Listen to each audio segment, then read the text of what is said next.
Bismillah,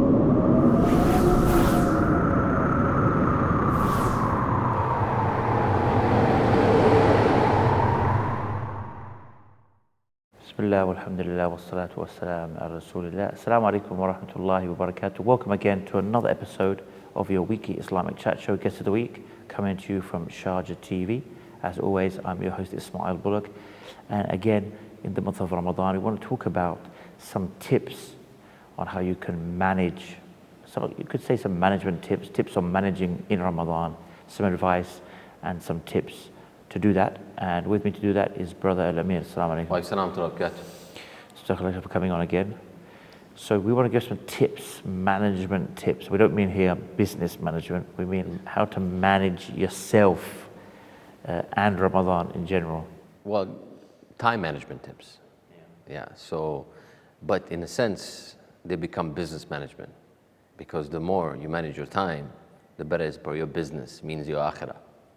Because we're in process. We are in Ramadan, that we are working towards having a good portfolio. I'm just like to using the lingo, having a nice portfolio, and that portfolio is of course our book of good deeds, and that we come on Yawm al-Qiyamah and we have that amazing book of deeds accompanying us, that will get us to the highest level of Jannah, inshallah. And this is what our aim should be. So the time management, how do we as people who are fasting, as Muslims, manage our time better or more efficiently in Ramadan? And how we can do this, because we find ourselves, when somebody or someone plans for something prior to the event, prior to to that time, we, in our minds, we're like, oh, I'm gonna do this. In reality, maybe all those things are not possible. But if we do manage our time, if we dedicate certain and plan it out properly, then we may be able to achieve that, and achieve that in an easy manner. So one of the first tips is, of course, is that we need to plan for it in advance. We're Ramadan right now, but we should have like an idea, a plan of when we need to do. So the time management is divided between what? Planning and application. So you plan for it, then you apply it. Without adequate planning, there isn't anything much to apply, and of course the Ramadan just flies by, right? So you have to have an idea. So we should not allow Ramadan to be such a way for us. So to plan for Ramadan, we need to be clear regarding the goals of the month of Ramadan. What are the goals? We know that the fasting is the goal of Ramadan, to fast the whole month, and that is allowing us to increase our taqwa, and that the Quran was revealed for mankind in Ramadan. So the goal for us should be, of course, to fast the whole month of Ramadan and to recite Quran, read Quran, contemplate the Quran as much as possible, right? So that means the overall objective should be to increase in guidance and taqwa, right? So every goal should be formulated around these two goals. So this is an idea. I mean, this is pretty much for all of us should be the same. Some of us maybe want to do a little bit more. Besides though, that's fine. But this is the idea for Ramadan. So tip number two, we need to calculate how much daily time we will have for ibadah, how much we can have, because we are fasting in Ramadan, but we do have other worldly responsibilities. Some of us go to school, some of us are working, some of us are doing our daily chores in the house. So there are always things that are being done on a daily basis for all of us. So we have to calculate how much time we have, because we cannot do worship 24/7. And what we noticed in Ramadan as well, some people in the first few days, they get into that whole Iman boost, that whole thing, it's Ramadan, and they really put the effort into it, and they start doing, and then you see like towards the middle, maybe after the first 7-10 days, there's like this, slump with it. Like a bit of a feeling low. Yeah, or they just all of a sudden not burn out, but yeah, to some extent they just seem to like Slow take down. take like a they take like a Like a it dip. dips down basically, you know, and then they realize, oh, it's the last few days of Ramadan, and then they come back again. So there is that issue, isn't there, of like, and this is kind of ties into what we're talking about. Of course, it's more than just time management. Obviously, you have to have the intention. You have to make a dua to Allah that Allah allows you. But of course, again, people don't manage their time, so they may. Or they don't prioritize, or they're not consistent. And that word always comes up. And we know that if we go back to the hadith, the Prophet ﷺ said that, you know, Allah loves consistency in someone's deeds, even if they're small. So we can even implement that in Ramadan. A lot of people, when it comes to Ramadan, for the very first few days, loads of charity, loads of extra prayers, loads of this, loads of that. And they maybe push themselves too much, and then they just, like towards the middle or after the first 7 to 10 days, there's this dip. But if they implement that hadith, and they remember, look, okay, it's Ramadan, I want to do better, but how about I do better with something that I can manage consistently on a daily basis? You know, I equate it with the famous hadith of the Prophet ﷺ, you know, in the modern life, modern times, many of us have problem with weight, being overweight, overeating, and so on and so forth. And we know the famous hadith of the Prophet ﷺ, leave 1/3 for food in your stomach, 1/3 for water, 1/3 for air. And this is an amazing, amazing diet. Of course, nowadays we need to dissect that diet and go for, you know, certain other diets that are basically talking about the same thing, except they're called something else. And you eat this and you eat that, these are the meals and so on and so forth. Basically planning, right? Basically planning, basically managing your food. And the same thing goes in Ramadan. We know what needs to be done. We have the recipe. We have the hadith of Prophet ﷺ. This is what you need to do. But still, we need to kind of dissect it and manage it and plan it on a daily basis. And this will, hopefully, if we stick to this daily planning, it will take us through all those, like you said, those days that we're dipping a little bit. But if we stick to the plan, we're going to be doing the same thing like we're doing in the beginning of Ramadan, which is you're reading enough of the Quran per day. We are doing enough prayers like you do every day. So, and this is the idea behind this, that we time manage, that we plan for it. So for example, we first have to, the formula is very simple. How many hours are in the day? 24 hours, right?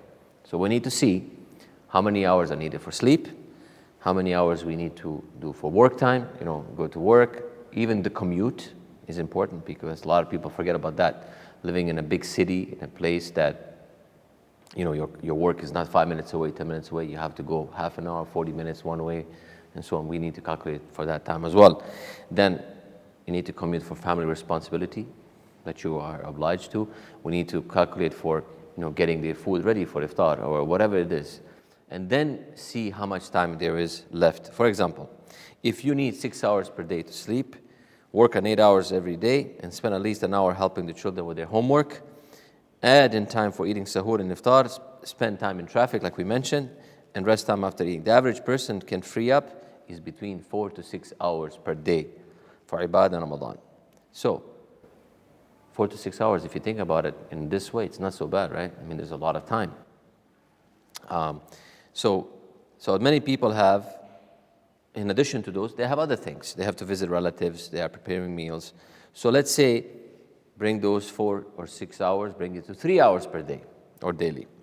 So if you worked to have 3 hours of extra ibadah every day in Ramadan, that is still enough to accomplish some major, major goals. So multiply that by 29 or 30 and you get 87 or 90 hours of ibadah. Which is, you know, thinking about it this way, mashallah, that's a lot of ibadah. You could say a lot of time for ibadah, right? So if we have 87 or 90 hours per day, per month in Ramadan for ibadah, that's a lot of time.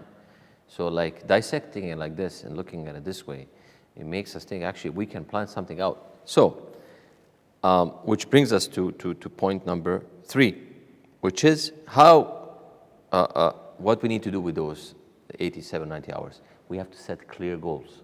So what are those goals, right? So we have to be specific what we want to do. And you know, I like to use the term SMART, which is something has to be specific, measurable, right? Achievable or attainable, right? Realistic and time-bound or time-limited. I mean, we need to incorporate some of those things that can help us. So, for example, let me give you an example.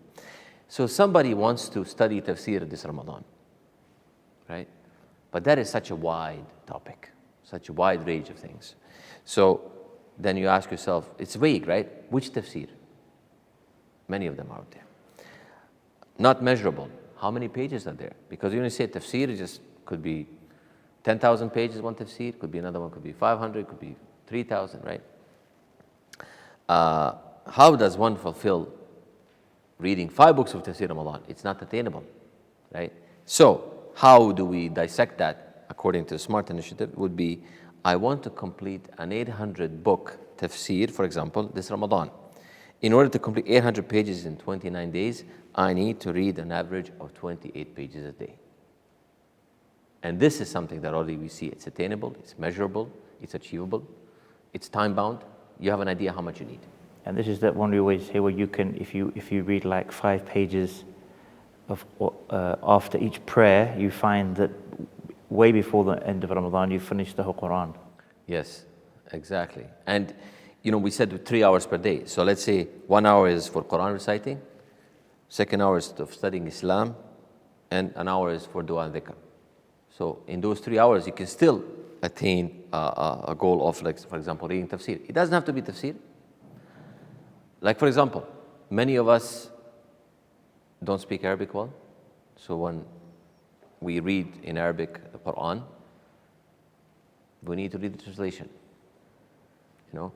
And some of the translations in our languages, whichever language you may be translating it from, or reading translation from, you may see there's some footnotes, there's like a little bit of tafsir in it. So in itself, you are also doing the same thing. So you have to have that measurable goal. I want to read 1 juz per day, for example, Quran, but I also want to read the translation of the Quran per day. Plus, if there are some of these things in the Quran I want more understanding of, then I will read explanation for it, and so on and so forth. So this is the idea behind it. So all of this is realistic if we dissect it in such a way. Time management tip number 4 is allocate time to each goal, which means now that we are clearly defined what we need to do and how much we have daily for ibadah, the next step is to combine this by allocating specific times daily for each goal. Meaning that I'm going to be doing this at this time of the day. So you have specific time of the day. We do have we've established that we have enough time to do this according to what we are doing per day. But we need to have that specific time that's set for that. So we need to stick to that. So, example, if you have the goal of reading 30 pages of tafsir daily, and that will take about an hour, and you know that you have an hour of free day every evening before Taraweeh, for example, then allocate that time to be your tafsir time. I would be even more specific that human attention span. Before you go into that specific human attention span, it's time for a break. So join us after this short break.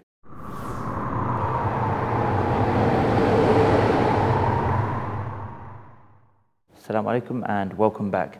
Now, just before the break, I stopped you on a really interesting point. You're going to talk about the human attention span. So. Yes, and this is a proven fact that our attention span, when we are listening to something, when we're doing something, when we're focused on something, we should do it in 20-minute time slots. So, and then take a little break, 5 or 10 minutes, go back to it, because our focus will be better. So, if someone were to say, spend 1 hour of reading tafsir, yes, we can do it, but maybe the focus it will not be, maybe it'll be like just going through the motion. After 20 minutes or half an hour, you're just going to read it. Maybe it's not going to be soaking in as much as it was in the first 5 minutes. So I would suggest to people, if they want to do something like this, split it into 3 20-minute slots throughout the day. Maybe before Taraweeh, maybe after Taraweeh, or maybe one before iftar, or at a time when you're not, when you're rested, and so on and so forth. So I guess in a way that's that's how this 5 pages after each prayer fits in very nicely then. Exactly. Because in theory, you're going to be spending 10, 15, 20 minutes, probably not even that, for 5 pages after each prayer. So you have a gap in between them. Exactly. And it's a short period of time. It's if kind you of the read very 5 least. pages, it's anywhere from 2 to 3 minutes per page. So it's like you said, 10, 15 minutes, right? And so, in theory, if you do that, it's 25 a day. I mean, top of my head, I'm sure within 2 weeks you would have finished the Quran. Yes. So in theory, if you stick to that, you could probably even finish the Quran twice. Yeah. And when you look at it like that, 5 pages after each prayer, And then if you increase in the last 10 nights, which all of us should do, because more time for prayer will be there, and so on and so forth, then we'll be able to accomplish that. So the idea is to manage your time and use the time productively, so that the focus should be there. Like even a lot of times the people, when they're doing this, be it any lecture, be it anything that they're learning, studying, or even writing something up, right? They put a timer on their smartphone or iPad or whatever the device is, or tablet, 20 minutes. And then it rings, stop. Go take a short walk. Go have a cup of water, have a drink. 5 minutes, come back, refocus. Because humans, of course, mashallah, we have some great students of knowledge. We have some great scholars. We've heard, we've seen, we've read their stories, and how, mashallah, tabarakallah, they were able to focus for 6-8 hours at a time to study. I actually went one time, I was in Medina, went to one of the shuyukh's house. I was with one of the students in Medina, and he said, let's go see the sheikh. After Fajr, he has on certain days of the week, I think it was Monday and Wednesday, you go to his house and he has this, talks about tafsir, for example. It was his book. And mashallah, I mean, for 2 hours straight, 3 hours straight. Heavy duty, and I was I was focused as much as I could be, but mashallah, the brother who was a student, studying under the sheikh, he was as focused as his teacher was. And this was the amazing part. So I'm not saying that all of us should have this 20-minute limit, but the ordinary people maybe should do that, because we are not at that level. And unfortunately now we're like you said, the whole attention span, we're at a time now where people have become accustomed to social media platforms with 1-minute videos or 30-second videos. And so you find that people, unfortunately, they can't, it doesn't mean they don't try. I mean, you remember a time, it's even now, we've come from a time that the scholars used to come in the West, for example, from Saudi or from Jordan and these places, and mashallah, the conference would go for 3 days straight, right? No problem for us. Of course, we have time we break for salah, we break for, washroom break, for lunch, whatever it is. But you talk about lectures going on for 2 hours at a time. No issues. Nowadays, if a lecture is 10 minutes, what happens? Very difficult for people to take, and you see those 2-minute clips that are going, I don't want to say viral, but a lot of people are going through that, and the attention span just enough for 2 minutes. So I'm not criticizing that we've changed, but it's just that we have to help ourselves to become more time manageable. And so, like I said, these 20-minute in Ramadan for these, let's say, tafsir in this case, it's to help us and ordinary people that we can achieve this. Of course, mashallah, like I said, our students and our scholars, different level. This doesn't apply to them. So albeit specific times of each day for each things that we need to allocate. So this means also that you will set a specific time for the day for reciting Quran, perhaps before or after Fajr, or like you said, after each prayer, right? Making dua before iftar usually, right? Having a family halaqa, perhaps after Asr, after Taraweeh, have a little gathering with your family, and other goals that you're working towards. Be specific as possible and stick to your times. This is the idea, to stick to your times and be precise with them. There may be days that you're not able to stick to those times, but that are sometimes beyond your control, which is okay. But at least by having a schedule, you will make time to get things done. The idea is to be consistent. With the weight loss, what do people say? You want to lose weight? Be consistent. You have a bad day? Well, guess what? Don't have another bad day. go back, get back on track. So same thing. In Ramadan, maybe you skipped that 20-minute slot for the tafsir reading. Well, guess what? Try get back on track next day. Or since you compared it to the weight loss or the exercise, they even say to you, like, even if you're coming home very late, even if you've missed your thing, at least do something.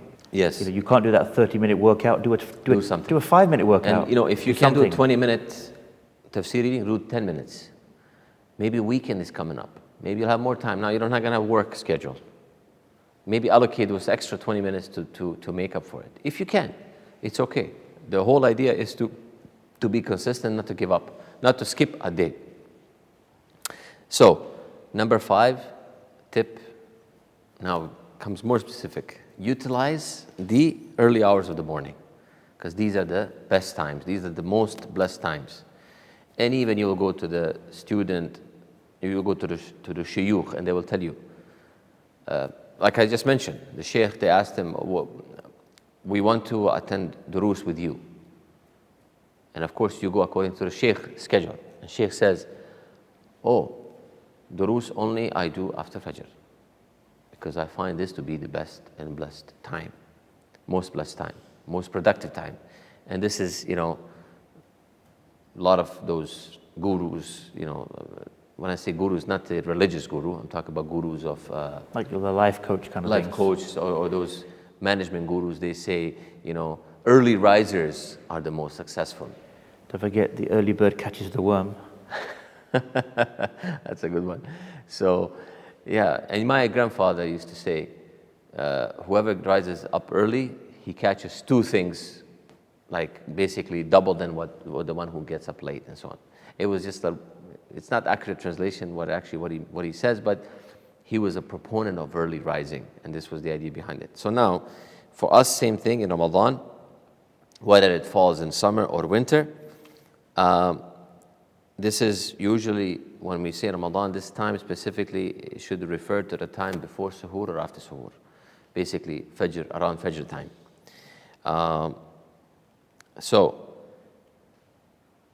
now if for example, someone lives has Ramadan in summer, part of their, which we're closer to always having the same Ramadan hours, I think, here in this region. But if you're in southern hemisphere, it's a little bit different than if you're northern hemisphere. So if you are having an early suhoor, like I said, in summer countries, then maybe this time of ibadah and all these times should be after the suhoor, right? And if you're having winter, like southern hemisphere right now, where the nights are very long, maybe you should have this before suhoor. So this is the idea. So the reason we emphasize early morning is because the time is known for having a barakah. And it is time when we are not preoccupied with work and family obligations. We have a little bit of a free up time. So making it the best time of the day to dedicate to intense ibadah, a private time alone with Allah subhanahu wa ta'ala.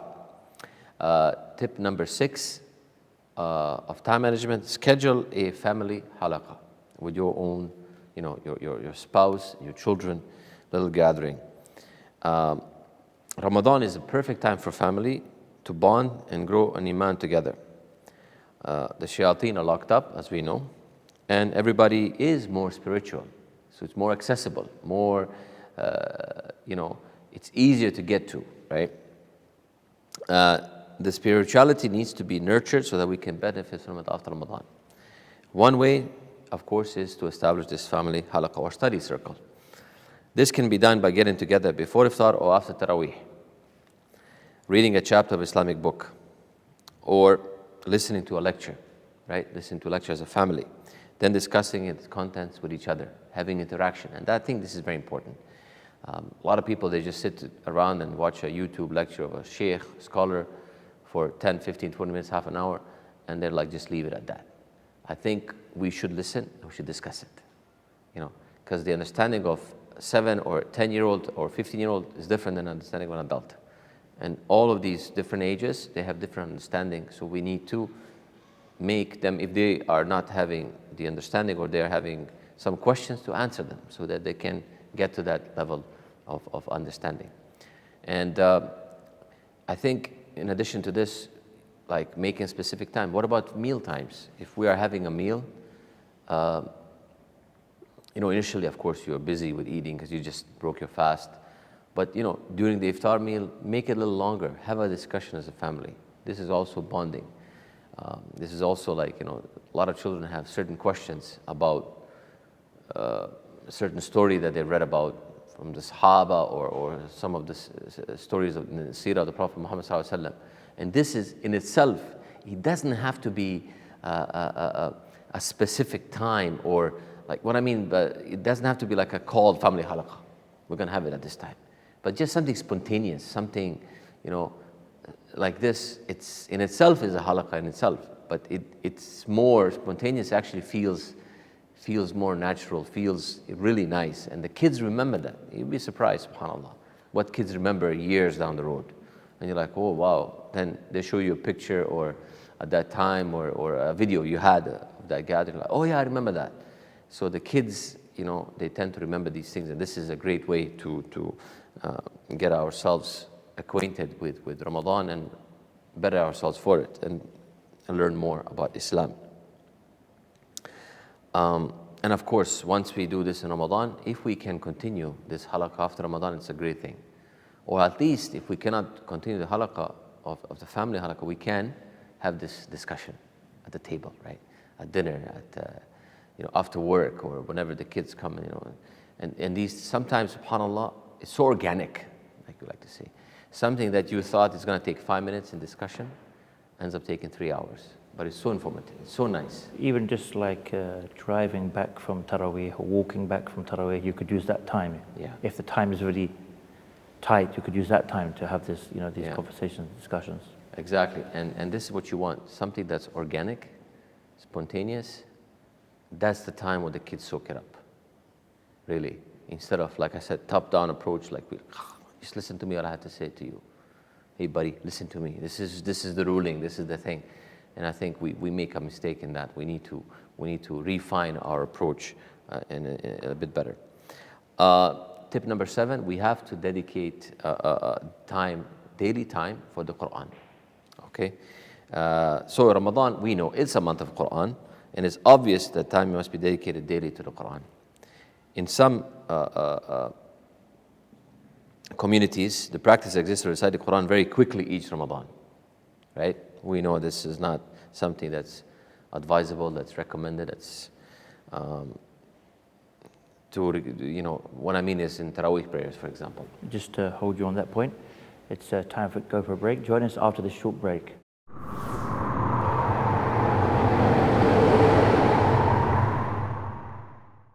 Assalamu alaikum and welcome back. Now, just before the break, you'd mentioned about Taraweeh, that some people try to, reciting the Quran, they rush through it, Yes. in Ramadan.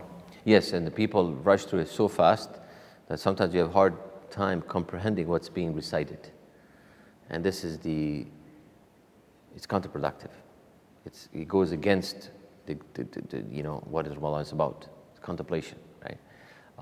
Now, what I'm going to say, the following I'm going to say, inshallah, is that when I say we should not read Quran so many times per month, I'm talking about people who are not Arabic speaker and just for the sake of just reading as much as you can without actually understanding what's being read, without contemplating, without, So we are not maybe at the level of people who are Arabic speakers, who read the Quran, even though they read it fast, they are already soaking the understanding of it.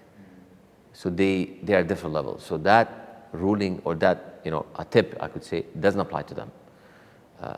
The more you finish the Quran in Ramadan, the more you recite it, of course, the more ajr, the better it is. But the ones who are not at that level, it is better for us or for people who are not understanding to actually read Quran as much as you can. It doesn't have to be 4, 5, 6, 7, 8 times per month, as much as you can, but with the understanding that you read the translation, that you studying the tafsir, reflect on it, on its meanings, and this one will have more and better lasting effect on one's iman. I've heard the scholars say you should read as many times as you can. This is advisable. I totally agree, of course, but that ruling applies to the people who are understanding of it. And I've spoken I've heard in many of our non-Arabic da'is, English speaking, for example, they've said, we actually tell people we prefer for people to not to read maybe as many times as others, but just to contemplate more, to read, to get understanding of it. Ponder Ponder about it. But that's why Allah says in the Quran that He revealed this Quran so people can ponder and reflect on it. So who will ponder and reflect on it? Yes, exactly. And in Ramadan, it's like, I've seen people just read so many times, but they never even open and one page of translation to see what they read. They've read the translation before, not that they did not, but we need to reread it. So we need to contemplate again and again and again. Another tip, and I think this one we tend to fall into this a lot, all of us, is that we try to multitask. We should avoid multitasking in Ramadan. So this is a general time management tip that applies outside Ramadan as well. So actually, when a person multitasks, studies have shown that the person who multitasks, their productivity slows down, right? So we are not able to do multiple things. Our brains cannot comprehend that. So we end up kind of doing both, but not to the level that's supposed to be, right? They all agree that all the experts agree, focusing your time and your effort at one task is better than doing 2 or 3 things at the same time. For example, I find myself, listening to a podcast or a lecture, right, on my, AirPods or whatever, and then I want to do something else. Yes, I'm listening to the lecture, I get most of it, but you know what? I find myself, like I'm multitasking, but it's not at that level. I can't focus on both things properly at the same time. So the same thing goes in Ramadan, that we should not multitask, especially in Ramadan, because we need to do some mundane things. Now, what does it mean multitask? If you are, for example, preparing a meal that you've done it so many times, right? And it's like you're like a robot doing it. You put this, you do this, and if you're doing something else besides it, like listening to a lecture, then this is a little bit different. Because the focus that you need on the cooking part or preparing a meal is not as much as listening to a lecture. Because you don't have to focus. It's like, you're just doing it. Second nature. Like driving.